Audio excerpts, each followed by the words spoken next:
राज्यसभा की एक सीट और दो दो केंद्रीय मंत्रियों की नजर।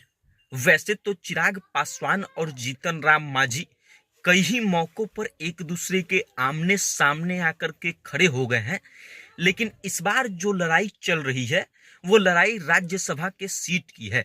एक तरफ चिराग पासवान जो है इस बात के प्रयास में लगे हुए हैं कि 5 राज्यसभा जो सीट खाली होने वाली हैं अगले 3 महीने में, उसमें से एक सीट जो है चिराग पासवान के खाते में आ जाए।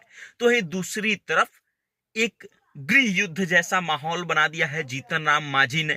और जीतन राम मांझी को लेकर के ये खबरें चल रही हैं कि उन्होंने ये माहौल सिर्फ इसलिए बनाया है ताकि चिराग पासवान को ये राज्यसभा का सीट न मिले। अब पूरी खबर क्या है और इससे क्या नुकसान हो सकता है जीतन राम मांझी को अगर चिराग पासवान को राज्यसभा का सीट मिल जाए, तो इसी मुद्दे पर हम लोग बातचीत करेंगे। लेकिन उससे पहले नमस्कार, मेरा नाम वेद प्रकाश है। आप सत्ता से जनता तक देखना शुरू कर चुके हैं। चलिए अब लौटते हैं खबर पर।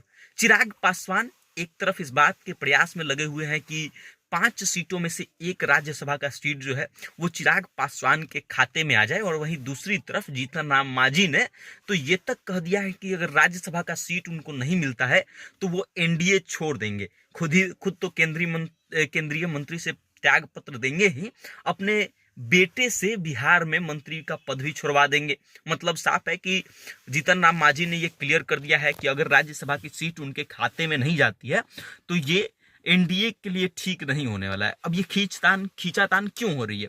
क्योंकि जीतन राम मांझी इस चक्कर में है, इस फिराक में है कि वो चिराग पासवान से बड़े नेता बिहार में साबित हो जाए। अब इससे फायदा क्या हो सकता है जीतन राम मांझी को? तो चिराग पासवान जिस समुदाय का नेतृत्व करते हैं वो समुदाय दलित समुदाय है। जीतन राम मांझी जिस समुदाय का नेतृत्व करते हैं वो भी दलित समुदाय है। मतलब साफ है कि चिराग पासवान और जीतन राम मांझी दोनों दलित समुदाय से आने वाले नेता हैं, और दोनों इस बात के फिराक में लगे हुए हैं कि आखिर दलितों का सबसे बड़ा नेता उभर करके कौन आएगा। चिराग पासवान को लोकसभा चुनाव और विधानसभा चुनाव में जैसे जैसे मौका मिला, जैसे जैसे ज्यादा सीटें मिली, चिराग पासवान ने अपने आप को साबित किया है और कहीं ना कहीं जीतन राम मांझी से इस मामले में आगे चल रहे हैं। और इसी कारण से जीतन राम मांझी पूरा अपना प्रयास कर रहे हैं कि चिराग पासवान को और आगे नहीं बढ़ने दिया जाए। लोकसभा में ऑलरेडी 5-5 सांसद, बिहार विधानसभा में 19 विधायक हैं, और उसके बाद विधान परिषद की सीटों की जब बंटवारा होगी तो पता नहीं कितने सीट चिराग पासवान के खाते में आएंगे।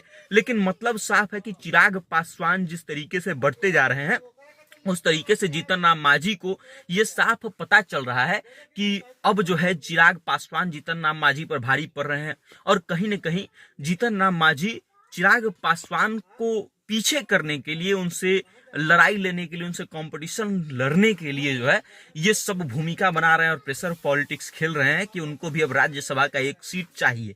देखना ये दिलचस्प होगा कि एनडीए में बाजी किसके हाथ में जाती है। संख्या बल की बात की जाए तो चिराग पासवान अभी आगे चल रहे हैं। चिराग पासवान जो है वो ज्यादा सीटों के साथ प्रबल दावेदार हैं, जबकि जीतन राम मांझी की बात की जाए तो उनके पास विधानसभा में भी सीटों की संख्या कम है, लोकसभा में भी सीटों की कम है। तो लिहाजा चिराग पासवान से बड़े नेता जीतन राम मांझी फिलहाल बन नहीं पाएंगे ऐसा लग रहा है। लेकिन देखना यह दिलचस्प होगा कि चिराग पासवान को लेकर के जिस तरीके से प्रेशर पॉलिटिक्स खेल रहे हैं जीतन राम मांझी राज्यसभा सीट को लेकर के, इसमें बाजी अंततः कौन मारता है, और क्या चिराग पासवान राज्यसभा की सीट जीतन राम मांझी को देने के लिए तैयार होंगे या फिर कुछ और खेल होगा। ऐसा भी हो सकता है कि जीतन राम मांझी के प्रेशर पॉलिटिक्स के कारण ये राज्यसभा की सीट जो है वो चिराग पासवान के नसीब में आए ही ना और कोई और बाजी मार जाए। देखना दिलचस्प होगा कि आगे क्या होता है। लेकिन तब तक आप हमारे साथ बने रहिए और देखते रहिएगा सत्ता से जनता तक। बहुत बहुत धन्यवाद।